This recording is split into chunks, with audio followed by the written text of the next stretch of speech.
कविता शायरी का कोई मजहब, कोई धर्म नहीं होता है। तब मैंने कुछ इस तरह से कविता को डिस्क्राइब किया है, उसका वर्णन क्या है, या समझिए मैं अपने बारे में कह रही हूँ, कविता के बारे में कह रही हूँ। तो 4 पंक्तियाँ पढ़ना चाहूँगी कि कविता क्या है, शायरी क्या है। कि हिंदी का बोल हूँ मैं ही उर्दू ज़बान हूँ, गीता का श्लोक हूँ मैं आयते कुरान हूँ, मैं हर वतन परस्त की जानो जहान हूँ, मैं हर वतन परस्त की जानो जहान हूँ, धड़के जो सबके दिल में वो हिंदुस्तान हूँ, धड़के जो सबके दिल में वो हिंदुस्तान हूँ। और हिंदी भाषा के लिए 4 पंक्तियाँ बोलना चाहूँगी। देखिएगा हमारी हिंदी क्या है कि सरलता है, सबलता है, सहज संस्कार है हिंदी, है माँ की गोद हिंदी और पिता का प्यार है हिंदी, है माँ की गोद हिंदी और पिता का प्यार है हिंदी, मेरा अधिकार है हिंदी, मेरा व्यवहार है हिंदी, भवन भाषा का है जिस पर वो दृढ़ आधार है हिंदी, भवन भाषा का है जिस पर वो दृढ़ आधार है हिंदी।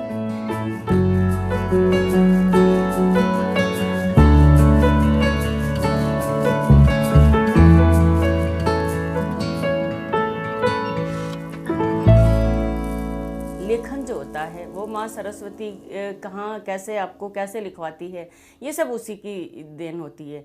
जो मौलिक कवि होते हैं वो गॉड गिफ्टेड होते हैं। तो मेरी भी बहुत कम उम्र में कविता की यात्रा शुरू हो गई थी। लगभग 13 वर्ष की उम्र मेरी रही थी जब मैंने लिखना पढ़ना शुरू किया था। और उसके बाद पहली बार मैंने किसी प्रतियोगिता में लिखा था, समस्या पूर्ति प्रतियोगिता में, और उसमें मुझे प्रथम पुरस्कार मिला। और उसके बाद आकाशवाणी वालों ने मुझे इंटरव्यू किया, मेरा साक्षात्कार लिया, और उसके बाद फिर अनवरत कविता का सफ़र मेरा शुरू हो गया। तो लिखते लिखते जाहिर से बात है शुरुआत में तो थोड़ा बचपने सी बचकानी सी कविताएं होती थी, जो लिखने के लिए लिखी गई कविता होती थी, लेकिन वक्त के साथ साथ उसमें लेखन में परिपक्वता आती गई।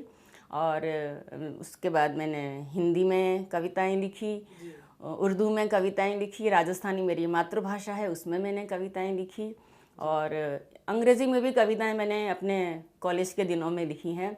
तो लगभग सभी भाषाओं में लिखी, और ये मेरा सौभाग्य रहा कि हर भाषा में मेरी पुस्तकें भी प्रकाशित हुई वक्त के साथ साथ, और साहित्य अकेडमियों से छपी, कुछ व्यक्तिगत प्रकाशनों से निकली हैं, और 12 किताबें मेरी अब तक प्रकाशित हुई हैं।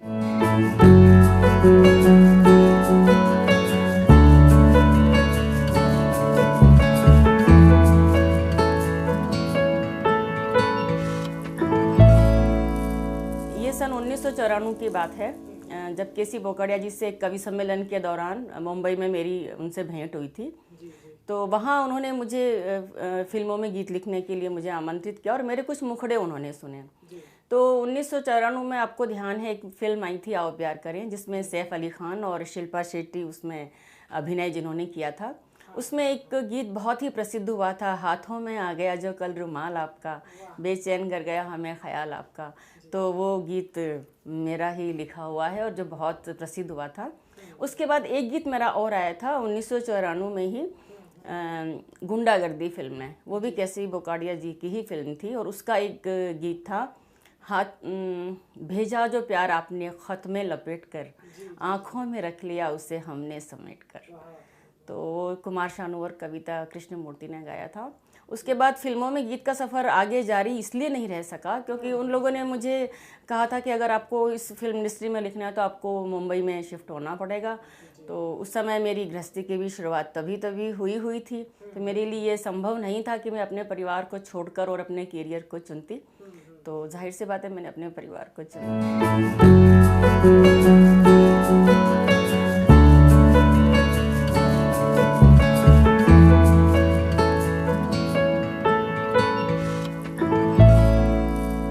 जब एक कवि या एक कवयित्री को हजारों श्रोताओं को संभालना होता है तो स्वयं को तो वो संभाल ही सकती है, और जिस मानसिकता की आपने बात की, तो ऐसा अक्सर होता है, और ख़ास तौर से महिलाओं के साथ इसलिए क्योंकि वो एक घर गृहस्थी से जुड़ी हुई महिला है। एक कवयित्री के अलावा उसका अपना एक वो भी एक उसका रोल है। तो परिवार से वो किस स्थिति से घर से निकलती है कार्यक्रम में जाने के लिए, बहुत सारी उसको समस्याओं का, मुश्किलात का सामना करना पड़ता है। तो कई बार वो घर वालों को खुश रखती है और कई बार खुद को खुश रखती है। तो उसको दोनों में संतुलन बनाए रखना पड़ता है, परिवार में भी और अपने करियर में भी। तो कई बार ऐसा भी होता है कि जब उसको अनमने मन से भी जाना होता है, लेकिन यह है कि जब हम मंच पर हैं, जब हम स्टेज पर हैं, जब हम माइक पर हैं, उस समय सारी चीज़ें हम भूल जाते हैं। जहाँ तक मेरी बात है, मैं जिस वक्त जहाँ होती हूँ बस वहीं उपस्थित होती हूँ। जब घर में हूँ तो मैं 100% एक गृहिणी के किरदार में हूँ, और जब मैं मंच पर हूँ तो मैं 100% एक कवयित्री के किरदार में आ जाती हूँ। उस समय मैं सब भूल जाती हूँ, क्योंकि वहाँ मेरा दायित्व बनता है कि जो लोग, इतने सारे लोग मुझे सुनने के लिए आए हुए हैं, कोई संदेश आपकी कविता से ग्रहण करके जाते हैं, तो उसके लिए आपका खुद का ऊर्जावान होना बहुत ज़रूरी है, और आपकी जो संप्रेषणीयता है वो बराबर उन तक पहुंचनी चाहिए, आपके दिल की बात उनके दिल तक पहुंचनी चाहिए। तो ये कला है जो हर कवि को आती है, या हर कलाकार को आनी चाहिए।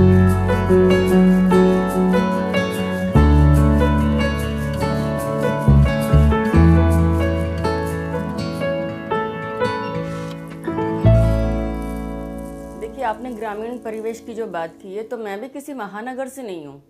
उदयपुर मेरा जो मायका है वो उदयपुर शहर है, जो बहुत बड़ा नहीं है, छोटा शहर ही है। और जहाँ मैं ब्याही गई हूँ वो एक कस्बा है, फालना, बहुत छोटा कस्बा है, जो छातों का उद्योग है, छातों की इंडस्ट्री के रूप में जाना जाता है, और दूसरा वो कविता किरण के नाम से भी जाना जाता है। ये मेरा सौभाग्य है।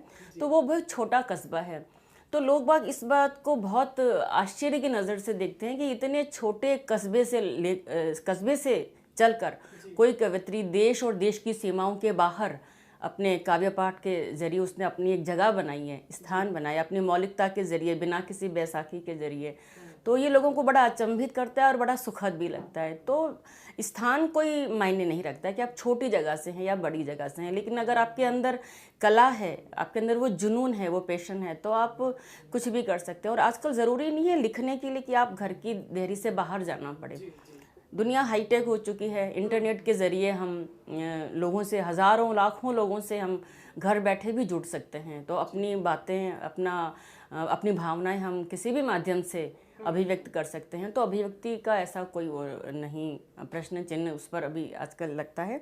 और नई कवियत्रियों की आपने जो बात करी, तो एक बात ज़रूर है कि आजकल थोड़ा शॉर्टकट का ज़माना है।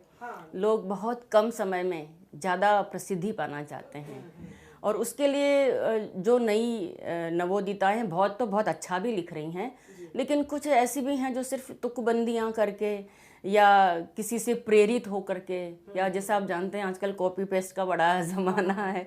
तो ऐसे कवि कवित्रियाँ, मतलब एक, मुझे तो ऐसा लगता है कई बार जब मैं सोशल साइट्स पर देखती हूँ कि एक खरपतवार की तरह कवि कवित्रियाँ उगने लग गए हैं। मतलब हर दूसरी कली में 10 कवि निकल आएंगे, ऐसी स्थिति अभी हो गई है। लेकिन कविता कोई इतनी आसान चीज़ नहीं है। ये तो ईश्वर ऊपर से आमद होती है, वो ईश्वर जिसको चाहता है उसे नवाजता है।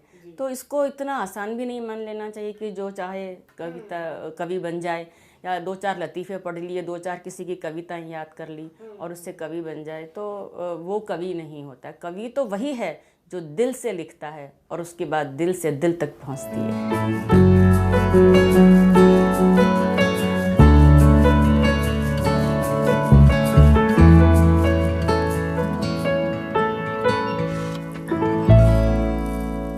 तक मेरा सवाल है, जैसे मैंने आपको बताया था कि 13 साल की उम्र में मैंने लिखना शुरू किया, पहली कविता लिखी थी।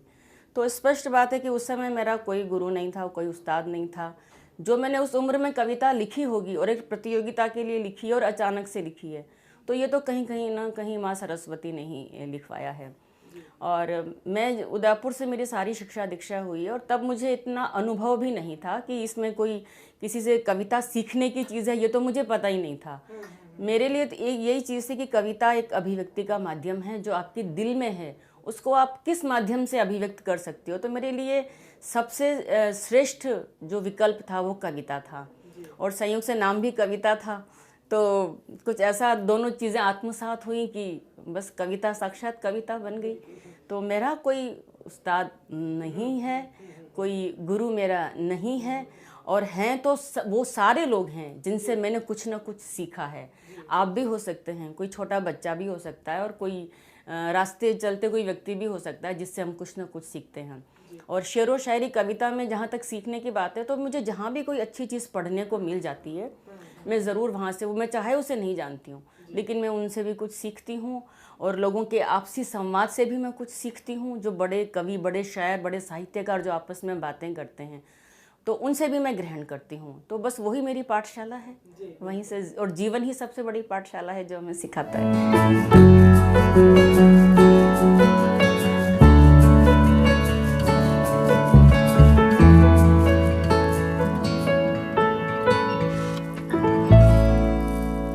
जी ज़रूर, मैं सबसे पहले हिंदुस्तान लाइव का बहुत बहुत आभार व्यक्त करना चाहती हूँ कि आपने मुझे सबसे लोगों से बातचीत का, साक्षात्कार का, सबसे मुखातिब होने का आपने मुझे अवसर दिया।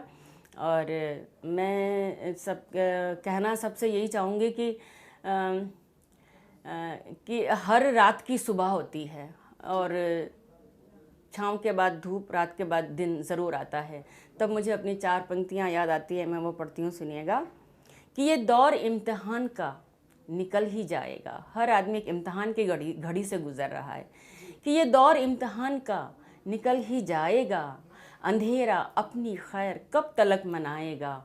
और यकीन कर ए किरण, स्याह रात ढलते ही नई सुबह का सूर्य फिर से जगमगाएगा, नई सुबह का सूर्य फिर से जगमगाएगा।